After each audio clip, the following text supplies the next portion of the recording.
जय हिंद दोस्तों। मेरा नाम है अंकित और आप देख रहे हैं ये डॉक्टर चैनल। साथियों, आज हम आरआरबी ग्रुप डी में पूछे गए सभी प्रीवियस ईयर प्रश्नों को हल करेंगे। साथियों, आज हम 50 प्रश्न विज्ञान के जो टॉप 50 प्रश्न हैं उनकी प्रैक्टिस करेंगे, जो कि प्रीवियस ईयर में पूछे गए हैं आरआरबी ग्रुप डी में। और ये 2025 में जो एग्ज़ाम होने वाला है अभी, उसके दृष्टि से बहुत ही महत्वपूर्ण है। साथियों, यदि आप हमारे चैनल पर नए हो तो हमारे चैनल को सब्सक्राइब अवश्य कर लें, ताकि प्रतिदिन आपके पास वीडियो की नोटिफिकेशन जो है पहुंचती रहे। तो चलिए शुरू करते हैं। साथियों, हमारा पहला प्रश्न है, निम्न में से किसका अपवर्तनांक सर्वाधिक होता है?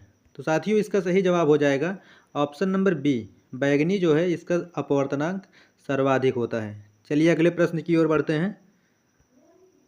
अगला प्रश्न है, निम्न में से किस विद्युत चुंबकीय तरंग की तरंग दैर्ध्य ज़्यादा होती है? तो साथियों, इसका सही जवाब हो जाएगा ऑप्शन नंबर सी, दृश्य प्रकाश। अगला प्रश्न है, प्रकाश की चाल सबसे पहले ज्ञात की, यानी कि प्रकाश की चाल की खोज सबसे पहले किसने की? तो साथियों, इसका सही जवाब हो जाएगा ऑप्शन नंबर बी, रोमर ने। चलिए अगले प्रश्न की ओर बढ़ते हैं। अगला प्रश्न है, सरल सूक्ष्मदर्शी में वस्तु को रखा जाता है। तो साथियों, सरल सूक्ष्मदर्शी में जो है वस्तु को लेंस और प्रकाश के बीच में रखा जाता है। तो इस प्रकार ऑप्शन नंबर ए आपका बिल्कुल सही जवाब हो जाएगा। चलिए अगले प्रश्न की ओर बढ़ते हैं। अगला प्रश्न है, जब प्रकाश वायु से कांच में जाता है तो साथियों तरंग दैर्ध्य जो है यह घटती है। जब प्रकाश वायु से कांच में प्रवेश करता है तो तरंग दैर्ध्य घटती है। चलिए अगले प्रश्न की ओर बढ़ते हैं। पूर्ण आंतरिक परावर्तन होता है जब प्रकाश जाता है। तो साथियों, इसका सही जवाब हो जाएगा ऑप्शन नंबर ए, हीरे से कांच में। जब हीरे से कांच में प्रकाश जाता है तो पूर्ण आंतरिक परावर्तन होता है। तो इस प्रकार ऑप्शन नंबर ए आपका बिल्कुल सही जवाब हो जाएगा। चलिए अगले प्रश्न की ओर बढ़ते हैं। प्रकाश तंतु किस सिद्धांत पर कार्य करता है? तो साथियों, प्रकाश तंतु जो है यह पूर्ण आंतरिक परावर्तन के सिद्धांत पर कार्य करता है। तो ऑप्शन नंबर ए आपका बिल्कुल सही जवाब हो जाएगा। चलिए अगले प्रश्न की ओर बढ़ते हैं। प्रकाश ऊर्जा को विद्युत ऊर्जा में बदलता है। तो साथियों, प्रकाश ऊर्जा को विद्युत ऊर्जा में सौर सेल बदलता है। तो ऑप्शन नंबर सी आपका बिल्कुल सही जवाब हो जाएगा। अगला प्रश्न है, यांत्रिक ऊर्जा को विद्युत ऊर्जा में बदलता है। तो साथियों, यांत्रिक ऊर्जा को विद्युत ऊर्जा में बदलने का कार्य डायनमो का है। तो इस प्रकार ऑप्शन नंबर ए आपका बिल्कुल सही जवाब हो जाएगा। चलिए अगले प्रश्न की ओर बढ़ते हैं। सूर्य के केंद्र का ताप कितना है? तो साथियों, सूर्य के केंद्र का ताप जो है 1.5 इंटू 10⁻7 केल्विन है। तो ऑप्शन नंबर ए आपका बिल्कुल सही जवाब हो जाएगा। अगला प्रश्न है, सूर्य के केंद्र का दाब कितना होता है? तो साथियों, सूर्य के केंद्र का दाब जो है 2 इंटू 10⁻16 न्यूटन प्रति वर्ग मीटर होता है। तो ऑप्शन नंबर सी आपका बिल्कुल सही जवाब हो जाएगा। चलिए अगले प्रश्न की ओर बढ़ते हैं। एक कूलाम आवेश बराबर होता है। तो साथियों, एक कूलाम आवेश जो है यह 6.25 गुणे 10 के घाते 18 इलेक्ट्रॉन के बराबर होता है। चलिए अगले प्रश्न की ओर बढ़ते हैं। अगला प्रश्न है, परमाणु रिएक्टर आधारित है। तो साथियों, परमाणु रिएक्टर जो है यह नाभिकीय विखंडन पर आधारित है। तो इस प्रकार ऑप्शन नंबर बी आपका बिल्कुल सही जवाब हो जाएगा। चलिए अगले प्रश्न की ओर बढ़ते हैं। परमाणु बम आधारित हैं। तो साथियों, परमाणु बम भी जो है यह भी नाभिकीय विखंडन पर आधारित है। अगला प्रश्न है, हाइड्रोजन बम आधारित है। तो साथियों, हाइड्रोजन बम जो है यह नाभिकीय संलयन पर आधारित है। तो ऑप्शन नंबर ए आपका बिल्कुल सही जवाब हो जाएगा। चलिए अगले प्रश्न की ओर बढ़ते हैं। सिलिकॉन तथा जर्मेनियम अर्धचालक होते हैं। तो साथियों, सिलिकॉन तथा जर्मेनियम जो है यह चतुर्थ संयोजी के अर्धचालक होते हैं। तो ऑप्शन नंबर डी आपका बिल्कुल सही जवाब हो जाएगा। चलिए अगले प्रश्न की ओर बढ़ते हैं। पॉजिट्रॉन की खोज किसने किया? तो साथियों, पॉजिट्रॉन की खोज जो है यह जेम्स एंडरसन ने किया था। तो ऑप्शन नंबर सी आपका बिल्कुल सही जवाब हो जाएगा। चलिए अगले प्रश्न की ओर बढ़ते हैं। किसी तार की प्रतिरोधकता निर्भर करती है। तो साथियों, तार की प्रतिरोधकता जो है यह पदार्थ पर निर्भर करती है। तो ऑप्शन नंबर बी आपका बिल्कुल सही जवाब हो जाएगा। अगला प्रश्न है, 1 वाट घंटा बराबर होता है। तो साथियों, 1 वाट घंटा जो है यह 3.6 इंटू 10⁻³ जूल के बराबर होता है। चलिए अगले प्रश्न की ओर बढ़ते हैं। मैक संख्या का उपयोग किसकी चाल निर्धारण के लिए किया जाता है? तो साथियों, मैक संख्या का उपयोग जो है यह विमान की चाल के निर्धारण के लिए किया जाता है? तो ऑप्शन नंबर सी आपका बिल्कुल सही जवाब हो जाएगा। चलिए अगले प्रश्न की ओर बढ़ते हैं। एक कार बैटरी में प्रयुक्त विद्युत अपघट्य होता है। तो साथियों यह सल्फ्यूरिक अम्ल होता है, जिसका जो रासायनिक सूत्र होता है H2SO4। चलिए अगले प्रश्न की ओर बढ़ते हैं।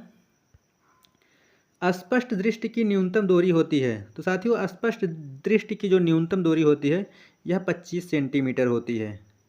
तो ऑप्शन नंबर सी आपका बिल्कुल सही जवाब हो जाएगा। चलिए अगले प्रश्न की ओर बढ़ते हैं। प्रकाश के तरंग सिद्धांत को किसने प्रतिपादित किया था?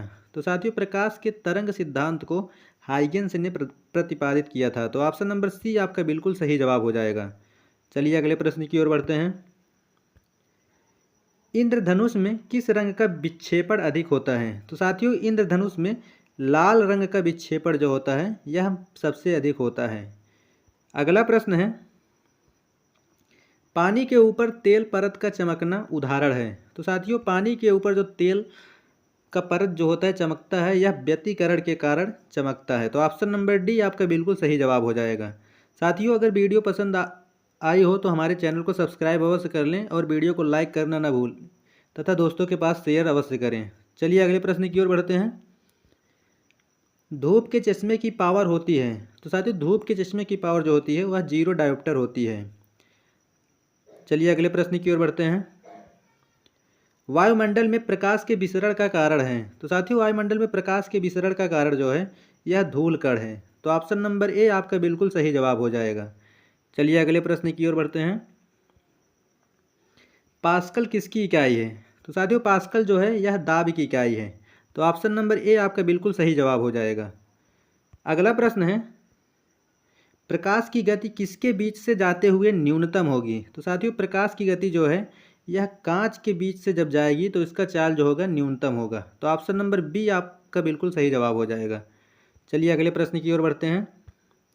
सूर्य की ऊष्मा पृथ्वी पर कैसे पहुंचती है? तो साथियों सूर्य की ऊष्मा जो है पृथ्वी पर विकिरण के द्वारा पहुंचती है। तो ऑप्शन नंबर बी आपका बिल्कुल सही जवाब हो जाएगा। अगला प्रश्न है, रेफ्रिजरेटर में थर्मोस्टेट का क्या कार्य है? तो साथियों रेफ्रिजरेटर में थर्मोस्टेट का कार्य जो है एक समान ताप को बनाए रखना। तो ऑप्शन नंबर सी आपका बिल्कुल सही जवाब हो जाएगा। अगला प्रश्न है, शुद्ध जल का क्वथनांक फ़ारेनहाइट स्केल पर क्या होगा? साथियों शुद्ध जल का क्वथनांक जो है फ़ारेनहाइट स्केल पर 212 डिग्री फ़ारेनहाइट होगा। तो ऑप्शन नंबर डी आपका बिल्कुल सही जवाब हो जाएगा। अगला प्रश्न है, केल्विन तापमापी में बर्फ़ का गलनांक होता है। तो साथियों केल्विन तापमापी में बर्फ़ का गलनांक 273 केल्विन होता है। अगला प्रश्न है, ध्वनि का वेग सबसे ज़्यादा होता है। तो साथियों ध्वनि का वेग जो है सबसे ज़्यादा इस्पात में होता है। तो ऑप्शन नंबर ए आपका बिल्कुल सही जवाब हो जाएगा। अगला प्रश्न है, ध्वनि का वेग सर्वाधिक होता है। तो साथियों ध्वनि का वेग जो है यह ठोस में सर्वाधिक होता है। तो ऑप्शन नंबर डी आपका बिल्कुल सही जवाब हो जाएगा। अगला प्रश्न है, ध्वनि का प्रभाव कान में कितने समय तक रहता है? तो साथियों इसका सही जवाब होगा 1/10 सेकेंड। चलिए अगले प्रश्न की ओर बढ़ते हैं।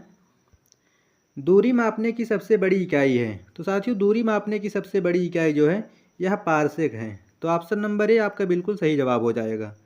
अगला प्रश्न है, लॉगरिथम के आविष्कारक हैं। तो साथियों लॉगरिथम की खोज जो है यह जॉन नेपियर ने की थी। तो ऑप्शन नंबर सी आपका बिल्कुल सही जवाब हो जाएगा।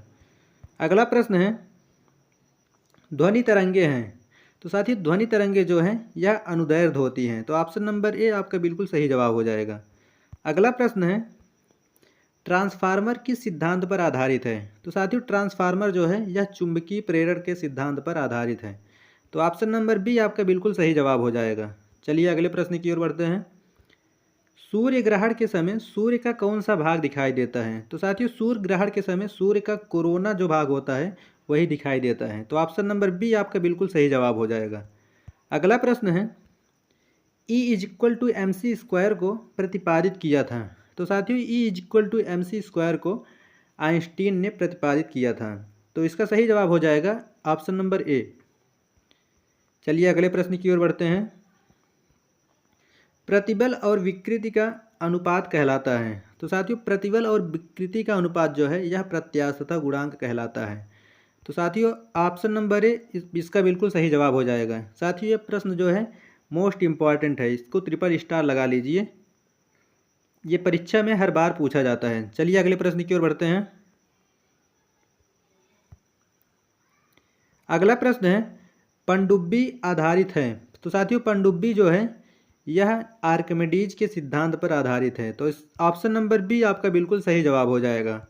अगला प्रश्न है उत्तल दर्पण द्वारा बना प्रतिबिंब होता है। तो साथियों उत्तल दर्पण द्वारा जो बना प्रतिबिंब है यह काल्पनिक होता है और सीधा होता है। तो ऑप्शन नंबर सी आपका बिल्कुल सही जवाब हो जाएगा। चलिए अगले प्रश्न की ओर बढ़ते हैं।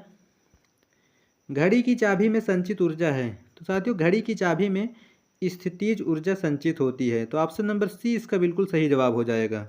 अगला प्रश्न है वायुमंडल की आर्द्रता को मापने वाला यंत्र है। तो साथियों वायुमंडल की आर्द्रता को हाइग्रोमीटर के द्वारा मापा जाता है। तो ऑप्शन नंबर बी इसका बिल्कुल सही जवाब हो जाएगा। अगला प्रश्न है एक फर्मी में कितना मीटर होता है। तो साथियों एक फर्मी जो है 10 के पावर 15 मीटर के बराबर होता है। तो ऑप्शन नंबर सी इसका बिल्कुल सही जवाब हो जाएगा। अगला प्रश्न है ऊष्मा किस प्रक्रिया से सर्वाधिक तीव्र गति से स्थानांतरित होती है। तो साथियों इसका सही जवाब होगा ऑप्शन नंबर सी विकिरण के द्वारा। चलिए अगले प्रश्न की ओर बढ़ते हैं। फोटोग्राफी कैमरे का अभिदृश्यक लेंस होता है। तो साथियों जो फोटोग्राफी का कैमरा होता है उसमें उत्तल लेंस प्रयोग किया जाता है। तो ऑप्शन नंबर बी इसका बिल्कुल सही जवाब हो जाएगा। अगला प्रश्न है मैनोमीटर के द्वारा किसकी माप की जाती है। तो साथियों ये प्रश्न आपके लिए होमवर्क है और इसका उत्तर आप कमेंट बॉक्स में अवश्य दें। साथियों अगर वीडियो पसंद आई हो तो हमारे चैनल को सब्सक्राइब और वीडियो को लाइक करना ना भूलें और अपने दोस्तों के पास शेयर अवश्य करें। मिलते हैं किसी नेक्स्ट वीडियो में, तब तक के लिए धन्यवाद। जय हिंद।